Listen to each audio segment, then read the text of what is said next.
Halo Sobat SDGs, kita bahas inovasi sosial tentang ekosistem daratan. Kali ini kita bahas tentang pengelolaan hutan, tapi dari sisi inovasi sosial. Kita akan berkenalan dengan sosok yang sangat penting dalam dunia konservasi hutan hari ini, dan kita akan lihat bagaimana inovasi yang dilakukan memberikan manfaat positif bagi konservasi hutan dan implementasi SDGs nomor 14, ekosistem daratan. Yuk, kita berkenalan dengan Darsono Hartono. Siapa Darsono Hartono? Darsono Hartono adalah Chief Executive Officer dan pendiri dari PT Rimba Makmur Utama, sebuah perusahaan yang mengelola hutan yang sangat luas di daerah Kalimantan yang kawasannya dinamakan dengan kawasan Katingan Mentaya. Proyek Katingan Mentaya adalah proyek konservasi alam terbesar di dunia dengan estimasi pengurangan karbon 7 juta metrik karbon. Luas Katingan Mentaya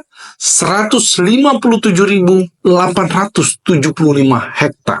Wow, luas sekali. Dan ada 35 desa yang ada di dalam Katingan Mentaya yang terlibat di dalam proyek konservasi hutan ini. Yang menarik adalah konservasi hutan ini tidak didanai oleh pemerintah, tidak didanai oleh organisasi internasional, tetapi didanai melalui mekanisme perdagangan karbon. Yes, ini adalah konsep bisnis dalam konservasi hutan. Pak Darsono adalah lulusan dari Cornell University dan memperoleh master di bidang financial engineering. Sebelum bergerak di dalam konservasi hutan, Pak Darsono sudah bekerja di perusahaan akuntan internasional seperti PricewaterhouseCoopers dan perusahaan finansial keuangan dunia JP Morgan. Darsono sudah dinobatkan sebagai Entrepreneur of the Year oleh Ernst Young pada tahun 2018, WEF Sustainability Pioneer pada tahun 2020, Social Entrepreneur of the Year oleh Schwab Foundation, dan yang terbaru pada tahun 2022 sebagai Social Entrepreneur of the Year. Keaktifannya dalam isu-isu lingkungan membuat Pak Darsono juga terlibat di dalam berbagai proyek internasional dan organisasi internasional seperti ASEAN Carbon Center of Excellence. Nah, sekarang kita bahas tentang proyek Mentaya yang membuat Pak Darsono begitu terkenal di dalam konservasi hutan Indonesia dan hutan global. Ada 3 komponen utama mengapa PT Rimba Makmur Utama bisa dijadikan sebagai sebuah inovasi sosial. Pertama adalah fokus pada konservasi hutan. Dan ini bukan hanya bicara tentang hutan, tetapi juga masyarakat adat yang bergantung kepada hutan. Yang kedua, tentu saja pelibatan masyarakat, bahwa hutan dapat bermanfaat dalam penyediaan pekerjaan, dalam penyediaan nilai-nilai ekonomi yang tidak merusak lingkungan. Dan yang ketiga, tentu saja, sebagai sebuah inovasi sosial, ada profitabilitas perusahaan yang diterima oleh PT Rimba Makmur Utama. Nah, sekarang pertanyaannya,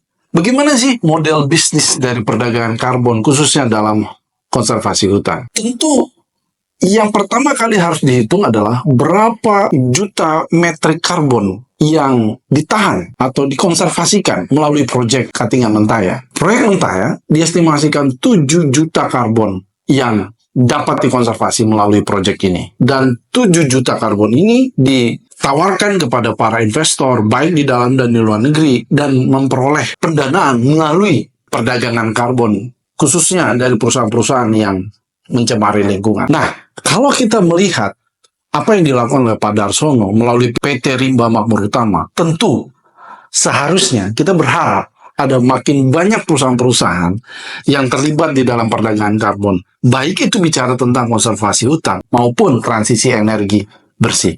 Cuma pertanyaannya, kenapa baru sedikit yang memanfaatkan perdagangan karbon ini? Terkait erat dengan kelompok atau komunitas yang harusnya terlibat di dalam perdagangan karbon. Kalau hanya Pak Darsono yang berjuang di dalam inovasi sosial dalam konservasi hutan, itu tidak akan mungkin berhasil. Tetapi kalau Pak Darsono Hartono bisa menginspirasi dan mengajak berbagai pengusaha yang besar terlibat di dalam proyek konservasi hutan ini, maka tentu saja perdagangan karbon dan konservasi hutan akan menjadi sebuah industri yang sangat besar di masa depan. Inilah salah satu kelemahan dan tantangan perdagangan karbon dalam isu kehutanan, bahwa masih sedikit yang terlibat di dalam konservasi hutan dengan menggunakan konsep perdagangan karbon. Dan tentu saja kita harus ingat misi utama dari perdagangan karbon dalam konservasi hutan ini, yaitu kita berusaha untuk memastikan hutan kita tetap terjaga dan masyarakat adat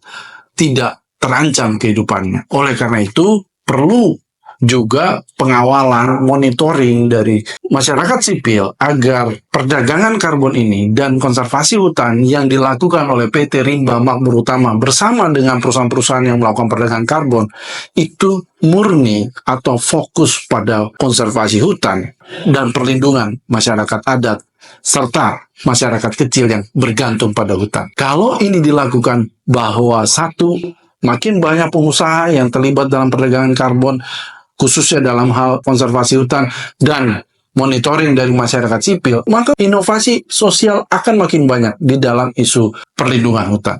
SDGs nomor 14 menjadi tidak sulit karena sebenarnya ada solusi yang sudah nyata dilakukan oleh Pak Darsono dan PT Rimba Makmur Utama. Kita akan bahas lagi inovasi-inovasi lainnya, khususnya dalam ekosistem lautan, dengan melihat dari kacamata perspektif inovasi sosial untuk melaksanakan tujuan utama dari SDGs. Sampai ketemu di video berikutnya. Salam SDGs.